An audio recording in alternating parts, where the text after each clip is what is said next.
Hey guys, welcome back to another video. Hope you're having a wonderful day. Today's video is going to be on 5 tips you need to know before you enter Dragon God Hideout, or other known as DGH. Let's get started. Number 1. Gear and equipment. So as you can see in the picture, all you really need is plus 5 bloodless armor, plus 10 Zelnoris weapon, and your crossbow and lance tempering does not matter. You also want strength for physical class and int on magic classes. For your stats, minimum of 2, if you can get 3. And for the jewelry, you want a full set of minimum Zelnoris jewelry.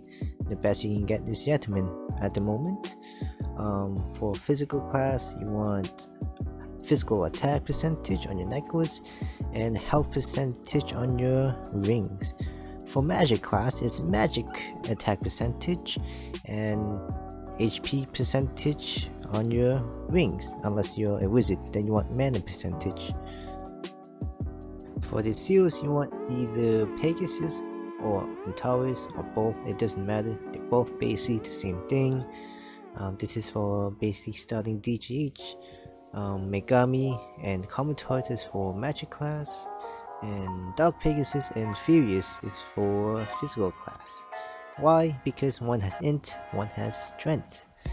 When you're close to the mid tier, or if you can get chasers, the magic class wants the Wise Spirit chasers because it gives int, and then the physical class wants Brave Spirit chasers because it gives strength. And number 2, buffs. One of the most important things you need before DGH, so you can maximize your damage and speed up the time. So as you can see, before we start, the whole party is here. I'm buffing because when you enter the dungeon, you can no longer buff. And here's the list of basic buff you will need before you start DGH. Is the most simple. Of course there's other buffs in the game, but this is the most simple one. Another set of buff you can do or take is all the talisman buff.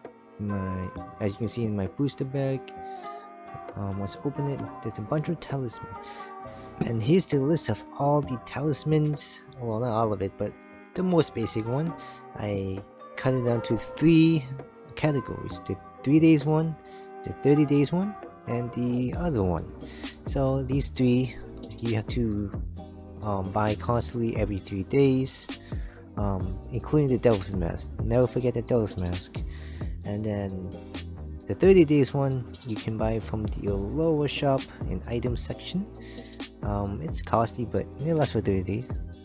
And then the other one you can buy in the premium shop for 30 days. There's a little boost, just a tiny little bit. Another buff you can do is the awaken buff. As you can see in this picture, that's my awaken. Every class awaken is different. It just gives you damage boost. It will use talent points. And then the other one is weapon charge. It will increase your skill damage. Also, these may not be buff parts, but they are required because the dungeon hurts a lot. The mobs will obliterate you, and the boss will also obliterate you even more. It's like hell. So you want full part for every class, and then for wizard, obviously mana. And this is the familiar health part. It heals like 30% of your pet, maybe, or maybe more, I'm not sure.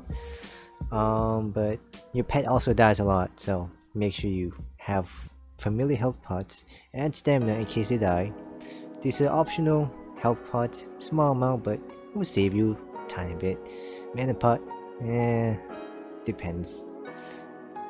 Okay, and another pro tip, it's not buff but it's required, is you should have at least 2 or 3 pets that have other loot emblem, because if you don't have a priest, your pet's gonna die, and when your pet dies you need something to auto loot. So have more than 1 pet with auto loot, And if you want to know which setting, here's a picture of the setting you can set up so you can properly loot. So of course there's other buff in the game, such as the one I have over here.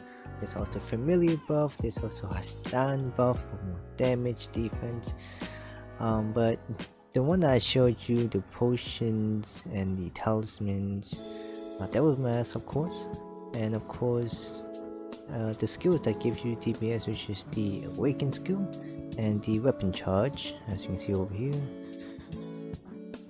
They all give you damage boosts for DGH, and they're the most basic. Okay guys, moving to number 3, Elune. You need Elune for DGH. So why do you need Elune? Because you need to reset the dungeon after you run the first one. You cannot use voucher because it does not work. Next up, where is DGH? Yes, you need to know this.